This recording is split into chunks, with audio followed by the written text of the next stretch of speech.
नमस्कार, जय हिंद। तो फ्रेंड्स, आज हम करेंगे अध्ययन बोध यानी कि रीडिंग कॉम्प्रीहेंशन। तो देखिए, अध्ययन बोध का मतलब क्या होता है इंग्लिश में। देखिए, जैसे आपको मैंने बताया कि रीडिंग कॉम्प्रीहेंशन है, तो ये मोस्ट इंपॉर्टेंट है। तो ये क्यों लगाया गया है एग्जाम में, सबसे पहले जानना ही ज़रूरी है। देखिए, अगर आप कोई भी चीज़ पढ़ते हैं, फॉर एग्जांपल उदाहरण के रूप में अगर आप अखबार पढ़ते हैं तो आपको वो खबरें याद हो जाती हैं, है ना। तो उससे पता चलता है कि आपका रीडिंग स्किल कितना है। आपका रीडिंग स्किल, आपकी पाठन योग्यता जांचने के लिए ये लगाया जाता है कि आप किस चीज़ को कितना ध्यान से पढ़ते हैं, है ना। तो इसके लिए लगाया जाता है अध्ययन बोध। अब देखिए, अध्ययन बोध ऐसा नहीं कि एग्ज़ाम में ऐसे ही लगा दिया है, तो ऐसी बात नहीं है। तो इसके लगाने के पीछे बहुत सारे कारण हैं। पहली बात तो देखिए, आपको ये देखना है कि आप में, जिसे देखिए कि आपका जो रीडिंग स्किल होता है ना, पढ़ने का तरीका कैसा है, आप चीज़ों को कैसे बारीकी से समझते हैं, वो जानना ज़रूरी है। क्योंकि देखिए, कल को आप टीचर बनेंगे तो आपको, आपके लिए बहुत ज़रूरी है कि आप कितनी गहराई से चीज़ को समझते हैं। दूसरी बात देखिए, कुछ शब्दों के जैसे पर्यायवाची शब्द होते हैं, आपको वो शब्द आते हैं क्या, वो जानना ज़रूरी है। क्योंकि देखिए, डेली डेली वोकेबलरी के इतने सारे शब्द आ जाते हैं, तो आजकल नए नए शब्द आते हैं, तो बहुत सारे डेली नए शब्द आते हैं, तो उसको जानना ज़रूरी है। तो आपका जो पढ़ने का तरीका है वो कैसा है, इसमें ये जांचा जाता है। सो इसको हम दो लेक्चर में करेंगे। पहले लेक्चर में देखिए, आपको मैं बताऊंगा कि जो अध्ययन बोध होता क्या है। अध्ययन बोध में देखिए, यहाँ पे मैं आपको यहाँ पे टिप्स बताऊंगा, पढ़ने का तरीका बताऊंगा कि आपको ये करना कैसे है। उसके बाद जो हमारा अगला टॉपिक आएगा उसमें हम ये देखेंगे, उसमें हम एक पैराग्राफ जो होता है, जैसा एग्ज़ाम में आता है, उसे सॉल्व करेंगे। यानी कि पहला जो लेक्चर होगा उसमें हम यही देखेंगे कि ये करना कैसे, तरीका कैसे, टिप्स क्या है, और अगले लेक्चर में हम इसका एक पैराग्राफ करके देखेंगे। चलिए स्टार्ट करते हैं। देखिए, किसी दिए गए पाठ को पढ़कर अध्येता द्वारा प्रतिपाद्य विषय तथा गद्यांश में निहित मूल अर्थ को हृदयगम करना ही पाठ बोधन कहलाता है। आप देखिए यहाँ पे क्या है, आप देखिए हिंदी के जो शब्द हैं थोड़े से मुश्किल हैं, लेकिन आपको उनको मैनेज करना होगा। मैंने बहुत कोशिश की है कि मैं आपको आसान भाषा में बताऊं, लेकिन कुछ शब्द ऐसे हैं जो मुश्किल है। देखिए यहाँ पे क्या, अध्येता द्वारा प्रतिपाद विषय और गद्यांश में निहित मूल अर्थ को हृदयगम करना। देखिए यहाँ पे क्या है कि जो मूल अर्थ क्या है, सबसे पहली बात है कि आपके सामने जो पैराग्राफ दिया जाता है जिसमें आपको प्रश्नों के उत्तर ढूंढने होते हैं, उसमें देखिए ये जानना होता है कि वो किसके ऊपर बेस्ड है ना, किसके ऊपर आधारित है। तो देखिए, जैसे आप मान लीजिए कोई पैराग्राफ पढ़ते हैं, आप मान लीजिए आप कोई खबर पढ़ते हैं, है ना, तो उसमें सबसे पहले देखिए आप ये देखते हैं कि खबर वो किस चीज़ के बारे में है। तो ऐसा ही आपको पाठ बोधन को समझना है, रीडिंग कॉम्प्रिहेंशन में समझना है कि जब भी आप चीज़ को समझते हैं, उसके मूल अर्थ को समझते हैं, तो उसे बोलते हैं पठन बोध या रीडिंग कॉम्प्रिहेंशन। इस प्रकार का अभ्यास परीक्षार्थी की योग्यता को जांचने के लिए सर्वाधिक मापदंड है। देखिए, मैंने आपको सिंपल भाषा में बताया था ना कि किस चीज़ के ऊपर आपकी कितनी पकड़ है, आप कितना अच्छे से कर सकते हैं, आपका जो पाठ पढ़ने का तरीका कैसे है, याद रखने का तरीका कैसा है, समझने का तरीका कैसे है, आप किसी चीज़ को कैसे पढ़ते हैं, कैसे समझते हैं, कैसे याद रखते हैं, उसके लिए अध्ययन बोध या पठन योग्यता या पठन बोध या रीडिंग कॉम्प्रिहेंशन आपको करवाया जाता है। इससे परीक्षार्थी की सही सूझबूझ या ग्रहण करने की सही क्षमता की परख की जाती है। अब देखिए, इससे सही क्षमता है ना, जैसे आपके सामने पैराग्राफ दिया, आपने उसे अच्छे से पढ़ा और आपने आसानी से क्वेश्चन के सारे जो आंसर हैं, प्रश्नों के उत्तर सारे दे दिए, लेकिन अगर आप सारे क्वेश्चन के आंसर सही से नहीं दे पाए, है ना, 5 में से आपने एक ही प्रश्न ठीक किया, तो इससे पता चलेगा कि जो आपका जो पाठन योग्यता है वो आपकी कमज़ोर है। इसको ध्यान में रखना ज़रूरी है। ये फ्री के नंबर होते हैं एग्ज़ाम में, जब भी परीक्षा आती है देखिए ये फ्री के मार्क्स होते हैं। तो आप इसे अगर अच्छे से करेंगे तो अगर 5 क्वेश्चन आएंगे तो 10 नंबर आपके पक्के हो जाएंगे। देखिए, पठन बोध संबंधी सामान्य बातें, यानी कि जो रीडिंग कॉम्प्रिहेंशन, इसके लिए जो सामान्य बातें क्या है, देखिए पहला पॉइंट है, दिए गए पाठ का स्तर, विचार, भाषा शैली आदि प्रत्येक दृष्टि से परीक्षा के स्तर के अनुरूप होता है। यानी कि देखिए यहाँ पे क्या है, जो दिया गया पाठ है, यानी कि जो आपको पैराग्राफ दिया जाता है, उसमें जो उसका पाठ का जो स्तर होता है, जो उसका विचार है, जो उसकी भाषा है, शैली है, और हर एक जो चीज़ वो प्रत्येक जो चीज़ है वो दृष्टि से परीक्षा के स्तर के अनुरूप, यानी कि देखिए यहाँ पे जो आपकी परीक्षा है, यानी कि यूजीसी नेट की जब आप परीक्षा दी जाती है तो जो आपको उसमें पैराग्राफ दिया जाता है वो उसी के अकॉर्डिंग होता है। यानी कि अगर आप देखेंगे बहुत मुश्किल जो होते हैं पैराग्राफ वो आपको यूपीएससी के एग्ज़ाम में मिलेंगे, है ना, आईएएस के एग्ज़ाम में। और जो यूजीसी नेट होता है वो थोड़ा सा इतना डिफिकल्ट नहीं होता, वहाँ पे आपको सिंपल सा पूछा जाता है। यानी कि इसमें जो भी विचार है, जो भी भाषा, जो भी क्वेश्चन आंसर इसमें प्रश्न उत्तर पूछे जाते हैं वो आपकी परीक्षा के अकॉर्डिंग पूछे जाते हैं, परीक्षा के स्तर के अनुरूप पूछे जाते हैं। तो जैसे देखिए बैंकिंग का एग्ज़ाम होता है, रेलवे एसएससी होता है, वहाँ पे रीडिंग कॉम्प्रिहेंशन यानी कि पठन बोध जो है वो अलग स्तर का होता है। तो ये डिफ़िकल्टी जो लेवल है, जो स्तर है, ये एग्ज़ाम के यानी कि परीक्षा के अनुरूप आधारित है। दूसरा पॉइंट है पाठ का स्वरूप साहित्यिक यानी कि अधिकांश, यानी कि देखिए जो पाठ का स्वरूप है वो ज़्यादातर अधिकांश जो है वो साहित्यिक होता है, फिर वैज्ञानिक, विवरणात्मक आदि होता है। यानी कि पाठ का स्वरूप क्या है, साहित्यिक है, वैज्ञानिक है, विवरणात्मक है, साहित्यिक अधिकांश होता है इसमें, ठीक है। उसके बाद देखिए दिया गया पाठ अपठित होता है, यानी कि अपठित मतलब जो पढ़ा ना गया हो, यानी कि देखिए जो पाठ आपको दिया है वो अपठित है, आपने उसे अभी तक नहीं पढ़ा, आपको उसको पढ़ के उसके आंसर ढूंढने होते हैं।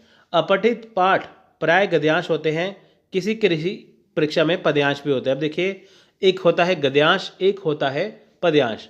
अब देखिए जो बच्चे सीटेट और पीटेट की तैयारी करते हैं उनको पता है गद्यांश पद्यांश आता है वहाँ पे। देखिए गद्यांश में क्या है कि, और पद्यांश में क्या है कि जैसे आपको पैराग्राफ भी दिया जाता है और साथ में आपको देखिए वहाँ पे क्या है कि कई बार कविता आ जाती है, वहाँ पे एक कविता दे दी जाती है, वहाँ पे आपको ढूंढना होता है कि आप इसका आंसर ढूंढिए, है ना। तो ये होता है गद्यांश पद्यांश, यानी कि आपको पैराग्राफ भी दिया जा सकता है, आपको कविता भी दी जा सकती है, वो होता है गद्यांश और पद्यांश। हालांकि देखिए एग्जाम में सिर्फ गद्यांश ही आते हैं, ओनली यहाँ पे देखिए पैराग्राफ ही आपको दिए जाते हैं। पाठ से संबंधित कुछ वस्तुनिष्ठ प्रश्न नीचे दिए गए होते हैं तथा प्रत्येक के 4 या 5 वैकल्पिक उत्तर सुझाए गए होते हैं। परीक्षार्थी को इनमें से ही उत्तर चुनकर उसे निर्देशानुसार चिन्हित करना होता है। अब देखिए यहाँ पे क्या है, जो आपको पैराग्राफ दिया जाता है, जो आपको पाठ दिया जाता है, तो उसके नीचे आपको 4 या 5 क्वेश्चन मिलते हैं। तो 5 क्वेश्चन जो दिए जाते हैं, देखिए आपको उसमें क्या है, हर एक के 4 ऑप्शन होते हैं। जैसे मान लीजिए आपको 5 क्वेश्चन दे दिए पैराग्राफ के एंड में, तो वहाँ पे क्या है, आपको उसके साथ जो क्वेश्चन आपको दिए जाएंगे वहाँ पे आपको 4 ऑप्शन दिए जाएंगे, या आपको 5 ऑप्शन या आपको 5 विकल्प दिए जाएंगे, जिसमें से आपको एक विकल्प या एक ऑप्शन को चुन के उसका सही आंसर देना है। वो भी आपको तब देना है जो आपका पाठ होता है, यानी कि एक पाठ पे आधारित आपको 5 प्रश्न पूछे जाते हैं, तो उसी पाठ में से आपको उन प्रश्नों का हल ढूंढना होता है। यह है सामान्य बातें। देखिए यहाँ पे बात आती है पाठ बोधन पर आधारित प्रश्नों को हल करने की विधि। अब देखिए हमने सामान्य बातें जानी हैं, अब हम जानेंगे यहाँ पे इसको हल करने की विधि क्या है। तो देखिए प्रथम चरण में पाठ को शीघ्रता से किंतु ध्यानपूर्वक पढ़कर विषय वस्तु या केंद्रीय भाव को जानने का प्रयास करें। अब देखिए सबसे पहले क्या है कि आपको पाठ को शीघ्रता से पढ़ना। शीघ्रता मतलब ऐसा नहीं है कि आपने 2 मिनट में पूरा पैरा पढ़ लिया। देखिए आपको यहाँ पे 5 प्रश्न दिए जाते हैं, तो आपको 5 या 6 मिनट के अंदर ही यहाँ पे आपको क्या करना होता है, आपको पैराग्राफ को पढ़ना होता है। अब देखिए होता क्या है, अब आपको सिंपल सा गणित यहाँ पे बताता हूँ। देखिए अब देखिए रीडिंग कॉम्प्रिहेंशन में आपको 5 मान लीजिए क्वेश्चन दिए हैं, आपको 5 या 7 मिनट देने हैं बस। आपको इन 5 या 7 मिनट में आपको पैराग्राफ भी पढ़ना है, आपको उसके क्वेश्चन के आंसर भी ढूंढने हैं। अब देखिए होता क्या है, अगर मान लीजिए आप 5 मिनट के बजाय अगर आप 15 मिनट लगाते हैं, है ना, 15 मिनट लगा दिए, आपको लगाने थे 5 मिनट, आपने लगाए 15 मिनट, लेकिन आपने 10 मिनट ज़्यादा लगा दिए। देखिए जो 5 प्रश्न हैं, अगर हम उसको 2 नंबर का एक प्रश्न होता है, अगर आप 5 क्वेश्चन सही करते हैं तो 2 नंबर के हिसाब से आपको 10 नंबर मिल जाएंगे। यानी कि आपने 15 मिनट अगर लगाते हैं तो आपको 10 नंबर मिले, अगर आप 5 मिनट लगाएंगे, 5 क्वेश्चन करेंगे, तब भी आपको 10 नंबर मिलेंगे, है ना। तो आपने 10 मिनट ज़्यादा लगा दिए।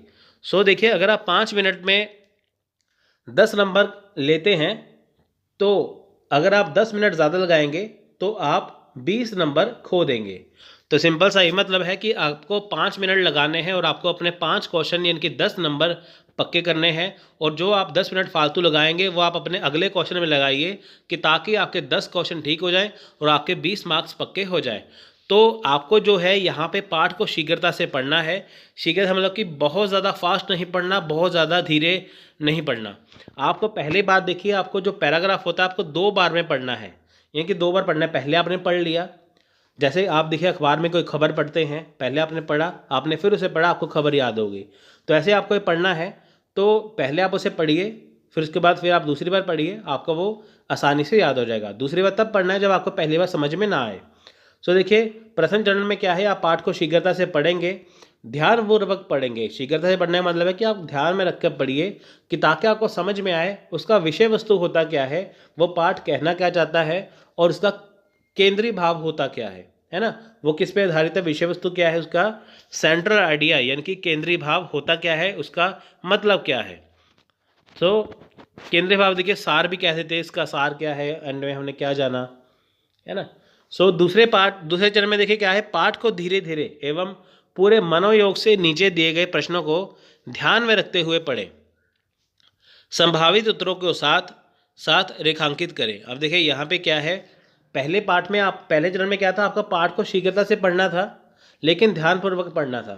अब दूसरे चरण में क्या है, देखिए आपको पाठ को धीरे धीरे से पढ़ना है और पूरे मन से पढ़ना है, और जो जो चीज़ें इंपॉर्टेंट होंगी, महत्वपूर्ण होंगी, आपको देखिए साथ में क्या है, संभावित उत्तरों के साथ क्या है, उसे रेखांकित करना है, चिन्हित करना है, जैसे हम इंग्लिश में हाईलाइट कहते हैं।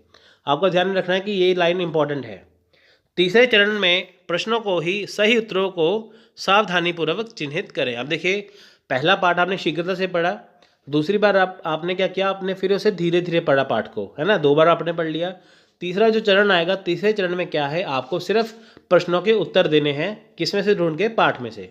तो पहले आप शीघ्रता से पढ़िए, फिर आप धीरे धीरे पढ़िए, फिर आप प्रश्नों के उत्तर दीजिए। देखिए उत्तर जो है वो पाठ पर आधारित होने चाहिए, कल्पना पर आधारित नहीं। यानी कि देखिए जिन प्रश्नों के आप उत्तर देने जा रहे हैं वो उसी पाठ से संबंधित होने चाहिए, ना कि आप अपनी तरफ से कोई वहाँ पे उत्तर लगा दे। अगर ऐसा करते हैं तो इस स्थिति में आपके जो उत्तर है वो गलत हो जाएंगे।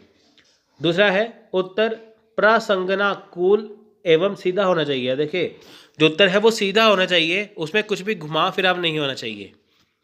प्रत्येक विकल्प पर विचार करके देखें कि उनमें से किसके अर्थ की संगति संबंधित वाक्य के साथ सही बैठती है। अब देखिए यहाँ पे क्या है, आपको जैसे ऑप्शन दिए होते हैं, वहाँ पे 4 विकल्प दिए हैं एक प्रश्न के, तो आपको देखिए वहाँ पे ये देखना है कि कौन सा ऑप्शन ज़्यादा सही है। आपको 4 ऑप्शन वहाँ पे देखने हैं, जो आपको सही लगेगा आपको उस पर क्लिक करना है, टिक करना है।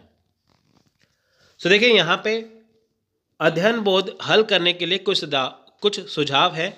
अध्ययन बोध हल करने के लिए कुछ सुझाव या tips trick for reading comprehension. अब देखिए यहाँ पे है क्या, देखिए त्वरित रूप से देखें गद्यांश को। देखिए त्वरित रूप क्या होता है कि सरसरी तौर पे देखना, है ना। गद्यांश को सरसरी निगाह से देखने का प्रयास करें। परीक्षा भवन में आपको पूरे गद्यांश को पढ़ने की आवश्यकता नहीं है, जहां आपका हर सेकंड कीमती है। उस प्रश्न का उत्तर दें जिसके लिए आप पूरी तरह से निश्चित हो। देखिए यहाँ पे क्या है, आपको पूरा पैराग्राफ पढ़ने की जरूरत नहीं है, तो यहाँ पे देखिए आप धीरे धीरे पढ़िए, है ना। आप सरसरी तौर पे देखिए, सरसरी होता है कि आपने एक बार निगाह लगा ली, आपके वो अंडर ऑब्जर्वेशन जिसे इंग्लिश में कहते हैं ना, आपको वो ध्यान में आ जाता है। तो देखिए आपको उस प्रश्न का उत्तर देना है जिसमें आप पूरी तरह से निश्चित हैं कि हाँ इसका आंसर सही है, क्योंकि देखिए वहाँ पे आपका एक एक जो सेकंड है वो कीमती है। ऐसा नहीं है कि आपको वहाँ पे जो प्रश्न नहीं है तो उसे छोड़ देना है, यहाँ पे कुछ भी नेगेटिव मार्किंग नहीं है, तो आप उसे आसानी से कर सकते हैं, लेकिन करना वो है जो पहले आपको आता है। तो देखिए पहले प्रश्न पढ़ें। अब देखिए यहाँ पे 2 तरीके होते हैं, या तो पहले आप पैराग्राफ पढ़िए फिर उसके प्रश्न पढ़िए। अगर आपके पास देखिए बहुत टाइम है तो पहले आप पैराग्राफ पढ़िए, उसके बाद फिर आप उसके प्रश्न पढ़िए तो हो जाएगा। अगर आपके पास टाइम कम है तो पहले आप प्रश्न पढ़िए, उसके बाद फिर आप पैराग्राफ पढ़िए, तो उससे क्या है आप कम समय में कर सकते हैं। तो देखिए हम यहाँ पे जानते हैं, पहले प्रश्न पढ़ें। देखिए परीक्षा भवन में जहाँ हर क्षण कीमती होता है, एक रणनीति आपको सफल बनाने में सहायता करती है। अपना समय पूरा गद्यांश पढ़ने में नष्ट ना करें। गद्यांश पढ़ने के स्थान पर पहले प्रश्नों को पढ़ने का प्रयास करें, फिर उसी के अनुसार गद्यांश को पढ़ें। अब देखिए पहले यहाँ पे क्या है आपका, देखिए हर सेकंड कीमती है। सबसे पहले क्या करें, आपके पास टाइम कम है तो आप सबसे पहले क्या करें, पहले आप प्रश्नों को पढ़ें।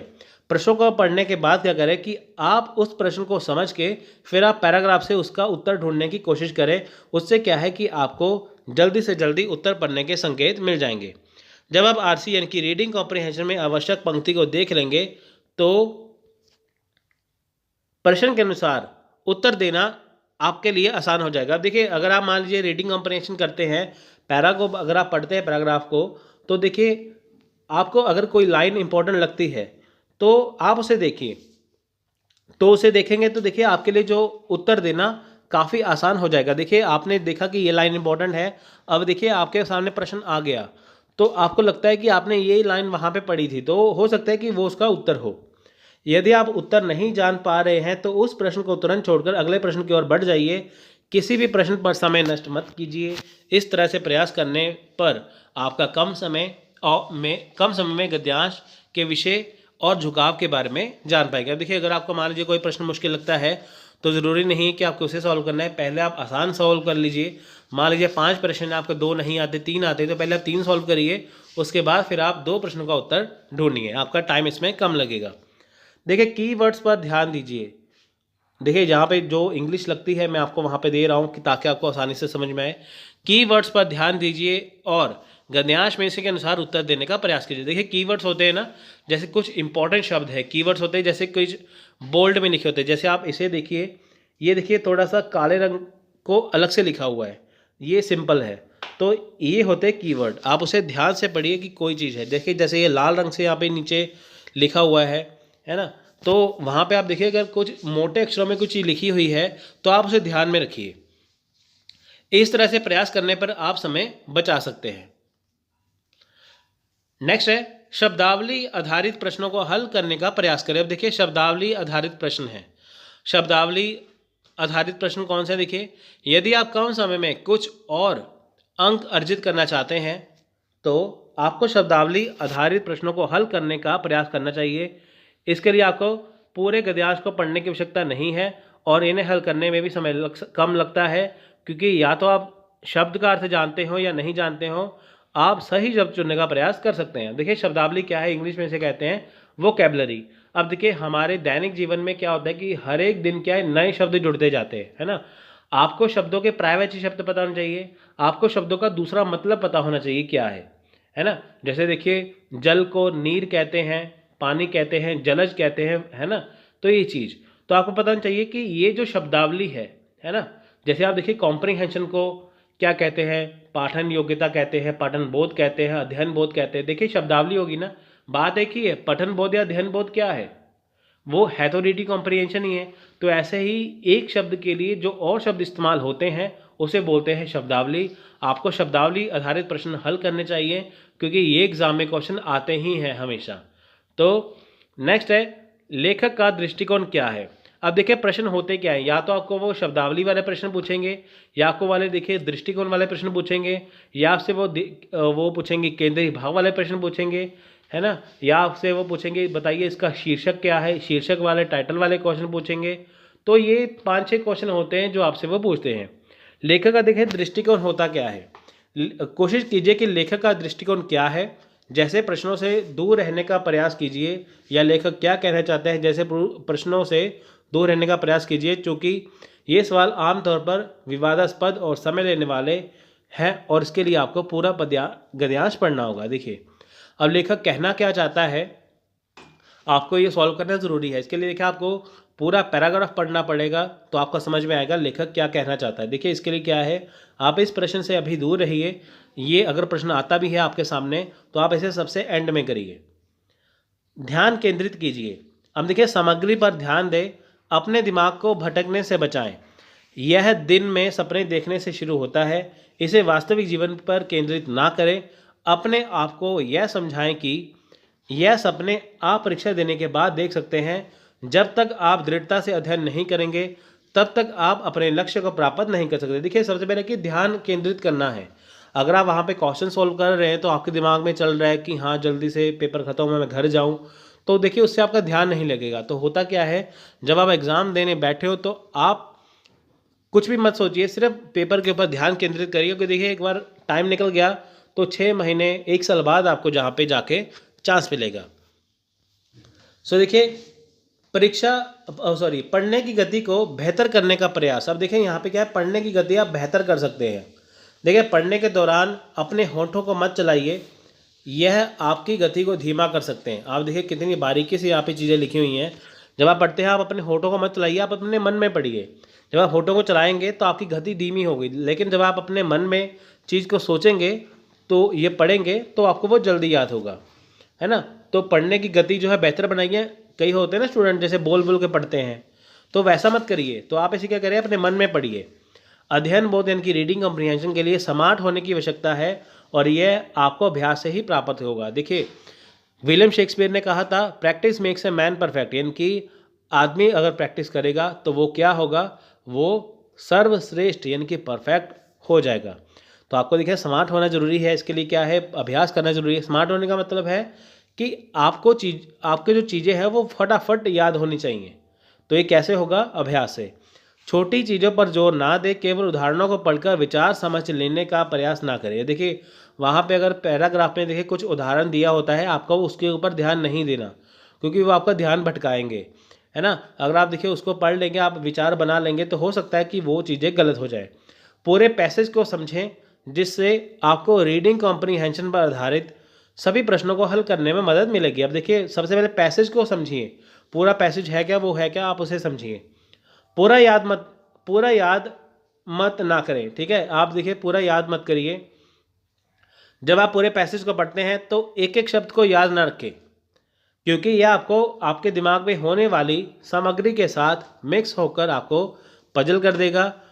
तथ्य और विशिष्ट बिंदु को प्रश्नों को हल करने के लिए पैसेज को फिर से पढ़ें। देखिए एक एक शब्द को याद ना रखें, क्योंकि अगर आपके दिमाग में कुछ और चल रहा है तो इसको अगर आप पढ़ेंगे, दिमाग में याद रखेंगे एक एक शब्द को, तो आपको वो मिक्स हो जाएगा, आपको कन्फ्यूज़न हो जाएगा। तो देखिए जो विशिष्ट बिंदु हैं, जो तथ्य हैं, आपको उसको फिर से पढ़ना है। जो इंपॉर्टेंट लाइन है आपको लगती है, आपको उसे फिर से पढ़ना है, क्योंकि वही आपका उत्तर होगा या आंसर होगा। पैसेज को पढ़े बिना प्रश्नों को हल ना करें। देखिए पैसेज को पढ़े बिना प्रश्नों को हल मत करिए। अगर देखिए टाइम कम है तो पहले प्रश्न पढ़िए, फिर पैराग्राफ पढ़िए, और टाइम ज़्यादा है तो पहले पाठ पढ़िए, उसके बाद फिर आप प्रश्न करिए। देखिए अगर आप प्रश्न नहीं पढ़ेंगे, सीधे ही उत्तर देख के आप उसका आंसर ढूंढने लगेंगे, तो आपके वो गलत हो जाएंगे। इसलिए बिना पैसेज को पढ़े आप प्रश्नों का उत्तर मत दीजिए। कुछ छात्र बेतरतीब ढंग से प्रश्नों के उत्तर खोजने की कोशिश करते हैं, वे पूरे पैसेज को नहीं पढ़ते हैं। इससे उनका समय बर्बाद होता है और अर्थ का अनर्थ कर जाते हैं। देखिए आप जल्दबाजी में अपने नंबर भी गंवा लेंगे और अपना समय भी गंवा लेंगे, है ना।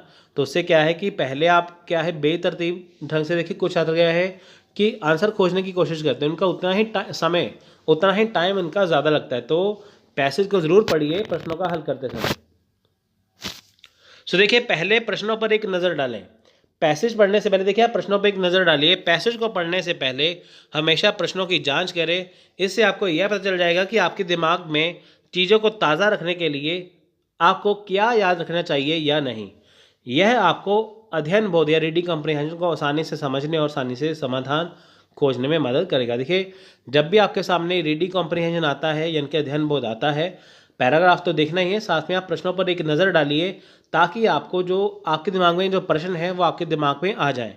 तो जब आप पैराग्राफ पढ़ेंगे तो आपको उसका उत्तर ढूंढने में आसानी हो जाएगी। लास्ट है, पैसेज के आरंभ और अंत में अतिरिक्त जानकारी हो सकती है। हमेशा पहले और अंत में पैराग्राफ को ध्यान से पढ़ें। प्रश्न हमेशा पूरे पैरे पर आधारित होता है, लेकिन अधिकांश बार वो आपको उत्तर पहले या अंतिम पैराग्राफ में मिल सकते हैं। सुनिश्चित करें कि आप उसी के लिए अधिकतम जानकारी एकत्रित करें। अब देखिए जो भी पैराग्राफ होता है उसका सबसे पहले वाला पहरा और सबसे एंड वाला पहरा, वहाँ पे सबसे पहली वाली लाइन है, सबसे एंड वाली लाइन है, देखिए वहाँ पे आपको 2-3 प्रश्नों के उत्तर वहाँ पे मिल जाते हैं। बीच वाले पहरे में देखिए उत्तर कम होते हैं, है ना। जो पहले प्रश्न का उत्तर होता है देखिए आपको वो पहले लाइनों में मिल जाता है, और जो एंड वाला होता है आपको एंड की लाइनों में मिल जाता है। तो आप कोशिश करिए कि पैराग्राफ पूरा पढ़ना है, लेकिन आपको ज़्यादा जोर किस पे देना है, पहले वाले पैरे पे और एंड वाले पहरे पे। इससे क्या है, आपको उसमें काफ़ी अच्छी जानकारी मिल जाएगी और आप आसानी से प्रश्नों को हल कर पाएंगे।